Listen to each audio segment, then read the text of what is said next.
quick market check, you can see that as you know, we're heading into a weekend, you've got a little bit of upside. The Dow's managed to turn things around, a little bit of upside there. The S&P 500, which, you know, is dominated by these big tech stocks. So keep that in mind, by the way.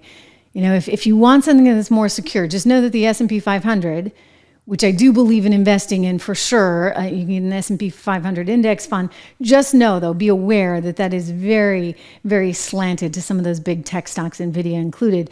And sometimes I'm like, wait a second, you might as well just be in the NASDAQ, which is up 0.8% today. But part of the reason for this is the expectation that we're going to get rate cuts again by the Federal Reserve, because you got a not very good jobs report. In fact, the unemployment rate went up.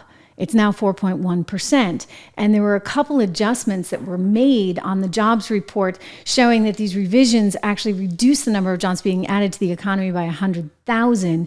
And if we look at the jobs that are being added, for that matter, leisure and hospitality, which have been a big source of job growth, they're just around 7,000. Retail had about 8,500. Temporary help, which we like to watch, right? Because it's a potential leading indicator. It leads us to think that, okay, if people are hiring temporary help, then that must mean good things are ahead. That actually came in negative 48,000.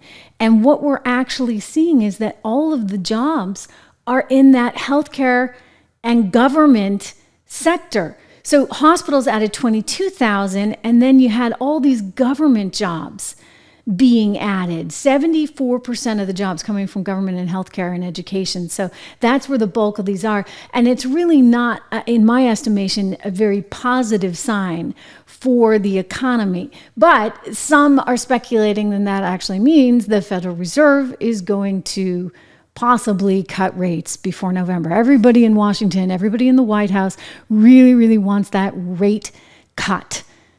But what would that do? That would most likely lead to even more inflation. I mean, when you make money that cheap and you make it that plentiful and dollars are just, here, there, and everywhere, what happens? It becomes more plentiful. So another reason for you guys, let me put it up here, 76research.com. Go take a look at that, because there is an inflation protection portfolio at 76research.com, and you can use code $, to get at least the 76 report, which has a lot of ideas, often some of the ideas from the main portfolios there. I encourage you to go to 76research.com or 76report.com.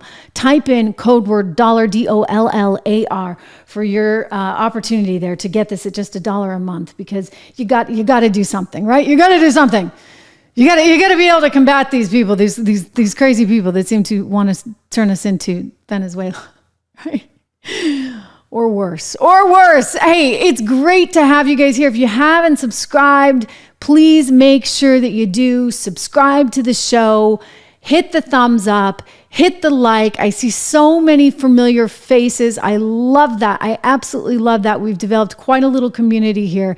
And you know what? We're cutting through the noise. We're cutting through all of the noise and all of the lies and all of the spin. And you can always say, I heard it there first. I heard it on the Trish Regan show first, because we have no incentive other than to offer you the absolute 1,000% clarity and truth to everything that's out there. We're tired of the spin. We're tired of the political narrative. And, don't forget, I come at this through the economic prism, right? So I'm looking at politics all through what is good for us as a nation, what is the best for our pocketbooks. And so I think it really has always affected how I report on politics. And hopefully it's different than what you're getting out there in the mainstream media. There are no teleprompters. It's just you and me.